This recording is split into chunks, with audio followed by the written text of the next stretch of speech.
Saya bertanya lah, Pak, dengar-dengar ada lowongan pekerjaan buat orang seperti saya, itu bisa tidak? Ada sih, cuma jawaban seperti bisa kerja apa kamu. Lamar saya itu dia lipat dimasukin ke bak sampah. Saya bertanya, Pak, kenapa lamar saya dimasukkan ke dalam tempat sampah? Senang tapi terharu juga lah. Terharunya? Ya dengan kondisi kayak saya, akhirnya bisa mendapat pekerjaan juga. Walaupun pekerjaan itu kan orang-orang yang istilahnya bukan seperti saya seharusnya kan, tapi saya mampu gitu untuk melakukan itu.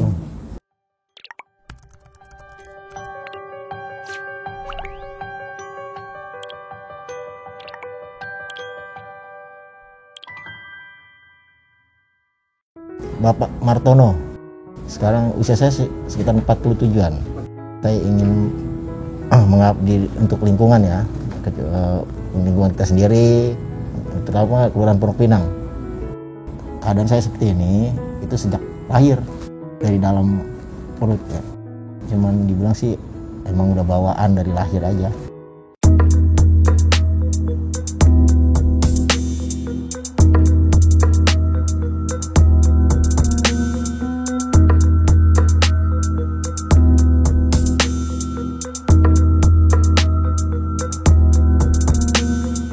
Saya di bagian lapangan, Pak.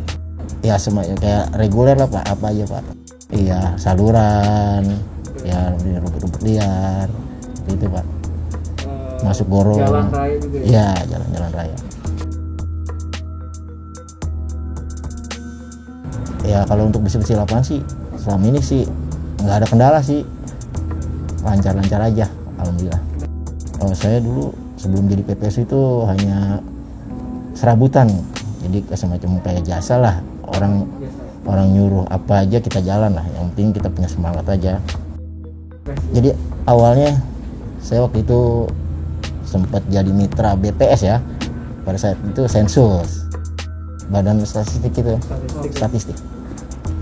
Saya sensus, teman coba di bertanya lah, kemungkinan bisa, karena kan bisa atau temen tuh mungkin bisa lah kalau cuman megang ya cuman kerja biasa gitu aja mungkin bisa mampu gitu. Akhirnya saya bertanya waktu itu Pak Lurah, Pak yang waktu itu yang masih menjabat, Pak Iwan, itu di saung belakang. Saya bertanya lah, Pak, dengar-dengar ada lowongan pekerjaan buat orang seperti saya, itu bisa tidak gitu. Nah, dia bicara, oh gini, dia berpikir dulu kan, bisa macul atau tidak? Oh bisa macul, gimana? Oh bisa Pak, siapa? Saya disuruh cari pacul lah, saya macul. Oh dia ternyata begitu saya macul, oh bisa, oke. Dia bilang kalau bikinlah lamaran, 2 hari tunggu kan. Setelah kalau sandi nggak diterima, itu disuruh ngasih ke dia sama orang atas gitu loh. Semenjak itu ya udah saya langsung pada hari itu saya ngurus NPWP. Malam itu juga saya tulis lamaran, besok pagi saya serahkan.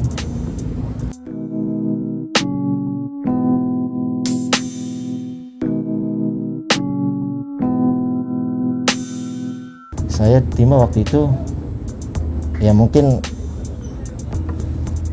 dengan semangat saya kali ya, saya juga kurang tahu sih ya, yang pasti dengan semangat saya, kemauan saya ingin kekeh untuk bekerja gitu ya, pasti untuk memberi nafkah seorang istri lah. Anak sih 3 Pak.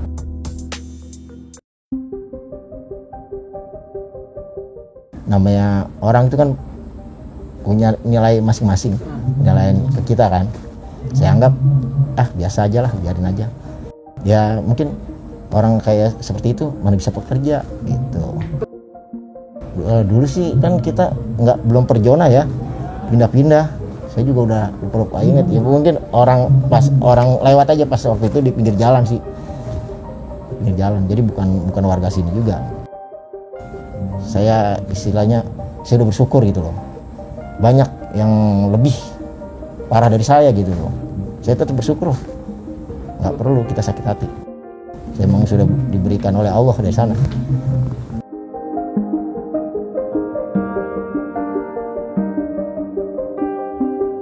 paling candaan-candaan aja. Nah, tapi udah saya anggap ya biasalah.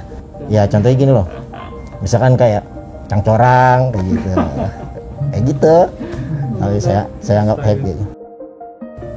Ya kita sih terkenang ya waktu saat bersihin saluran lah.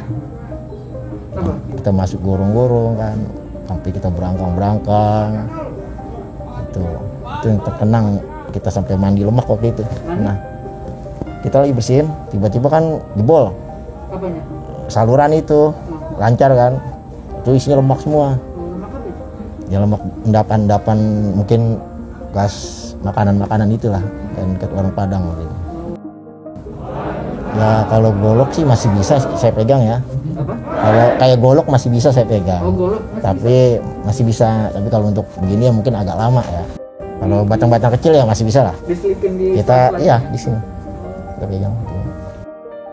Ya dukanya sih kalau pas kita lagi mungkin ya noping lah intinya ya. Kita kan kayak saya kan nggak bisa manjat ke atas kan. Nah paling seperti itu. Tapi saya anggap happy aja lah. Ke semua kerjaan kan pasti ada. Yang penting kitanya aja. Ya bersyukur aja. Bersyukur masih bisa diberi pekerjaan. Terus masih bisa bekerja juga saya walaupun keadaan saya seperti ini gitu. Pertama kali diterima jadi PPSU, terus taken kontrak. Nah di situ kumpul nih semua nih. Bertanya, begitu ditanya, siapa yang mau izin atau cuti ya? Saya tunjuk tangan, saya Pak. Nah begitu. Mau kenapa? Kok ambil cuti? Mau jemput istri Pak? Suruh pulang aja sendiri. Maaf Pak, lagi hamil 1 bulan. Oh gitu. Oh iya. Gitu. Akhirnya saya izin 3 hari pulang pergi saya. Kemana? Purwodadi. Ya senang dengan ya senang tapi terharu juga lah. Terharunya? Ya dengan kondisi kayak saya akhirnya bisa mendapat pekerjaan juga, walaupun pekerjaan itu kan orang-orang yang istilahnya bukan seperti saya seharusnya kan, tapi saya mampu gitu untuk melakukan itu. Hobi sih dulu main bola, olahraga, main bola saya dulu. Sampai sekarang? Ya sekarang sih karena waktu juga ya, waktunya nggak ada kayaknya sih. Kalau main bola juga nggak halangan. Nggak Pak, saya waktu itu ya sempat jadi pemain terbaik tahun 2002 Main antar klub sekeluaran Pondok Pinang Pak.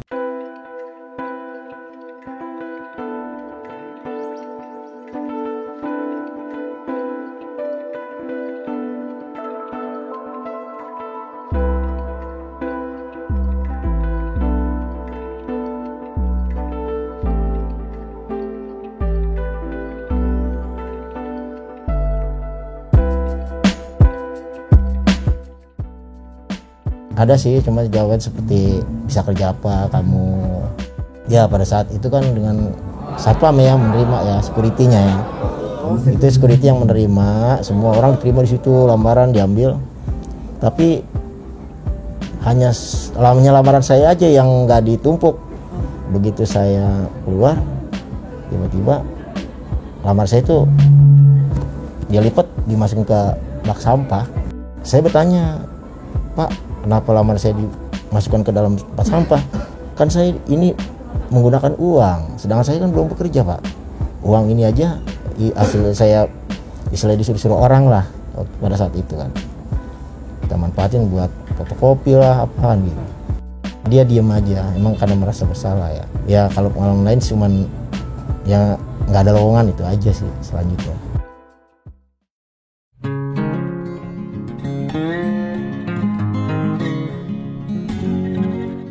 Kalau menurut saya sih kayaknya masih kurang kayaknya sih Pak. Masih kurang ya? Kalau dalam hal untuk ya mencari pekerjaan ya mungkin masih kurang ya. Artinya masih Ya ada dalam diskriminasi gitu? ya mungkin ya kemungkinan masih ada ya Pak. Karena walaupun ada undang-undangnya ya, tapi tetap Pak. Ya kalau saya pikir sih kalau untuk pelintasan ya itu masih kurang kalau menurut saya. Di trotoar gitu ya? Ya terutama untuk di trotoarnya. Harapan saya sih untuk pemerintah ya, ya tolong dibantulah dengan orang-orang yang ada kekurangannya, terutama disabilitas ya, yang bisa bekerja. Kalau saya sih ya gimana ya, sebenarnya kurang ya, tapi tetap kita cukupin lah ya, kita atur lah sebagai secukup mungkin. Ya harusnya sih lebih disejahterakan lagi PPSU ya, kayak semacam gaji terutama kan, terus ya kalau bisa mah ada tunjangan ya, kita jatuhnya bukan honorer juga Pak, kontrak setahun, kerja harian lepas jatuhnya kan, itu setahun, itu pun kalau masih diperpanjang kalau setahunnya.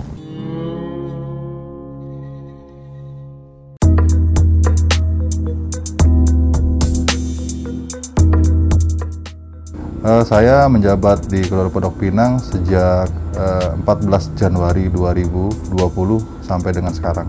Kita PPSU semua personil ada 85 personil. Memang di Kelurahan Pondok Pinang dari 85 anggota PPSU ada 1 orang yang memang bisa dibilang disabilitas ya, atau lebih spesifiknya lagi tunadaksa. Nama beliau itu Pak Martono, usianya sekitar 40 tahun dan sudah berkeluarga. Dan beliau itu masuk sejak awal pertama kali penerimaan PPSU. Beliau juga sudah dites baik fisik maupun mental ya, dan juga tes administrasi. Karena beliau disabilitasnya berupa tunadaksa, tangannya beliau itu mengecil, tetapi fungsi jarinya itu masih bisa dipergunakan. Karena tangannya mengecil, sehingga memang agak sulit memegang sesuatu. Tetapi ketika tugas di lapangan, karena tugasnya sekarang berada di tugas regu zonasi, sehingga satu regu itu bisa mencapai 8-10 orang. Tugasnya adalah penyisiran kebersihan saluran air maupun penopingan. Beliau itu tugasnya membersihkan saluran, dan tangannya tersebut bisa mengangkat beban maupun mencangkul ya. Ini juga bisa menjadi nilai plus buat beliau. Dan juga kalau dilihat dari segi kerajinan, beliau itu orang yang bersyukur, rajin dalam absen masuk ya kan, dan juga dengan tim kompak. Kemungkinan dalam pekerjaan mereka setiap harinya saya rasa outputnya sudah jelas, bisa mengangkat beban, baik itu beban sampah maupun ketika membersihkan saluran dengan memegang pancul atau sejenisnya seperti itu. Dan harapan saya tetap ini kita perhatikan secara khusus, baik secara pekerjaan tim maupun secara individu, dan juga kekompakan dari tim ya, meskipun beliau disabilitas tetap jangan diremehkan ya kan. Anggap mereka teman kita, saudara kita, didukung secara mental dan dibantu secara pekerjaan ya. Beliau juga orangnya sangat bertanggung jawab menurut saya, karena sampai sekarang alhamdulillah tidak pernah ada komplain tentang beliau. Karena memang sesuai amanah dari peraturan gubernur, memang memperbolehkan 3% ya penerimaan PPSU untuk saudara-saudara kita yang mengalami disabilitas. Tetapi tetap kita melihat terlebih dahulu kondisi real dari saudara kita yang mengalami disabilitas, apakah memang layak ya untuk dipekerjakan sebagai petugas lapangan PPSU ya. Karena menurut saya ada yang layak, ada yang tidak ya kan. Disabilitas itu macam-macam, tapi beliau ini Pak Martono saya rasa memang masih memungkinkan untuk melakukan pekerjaan sebagai pekerja yang normal seperti itu.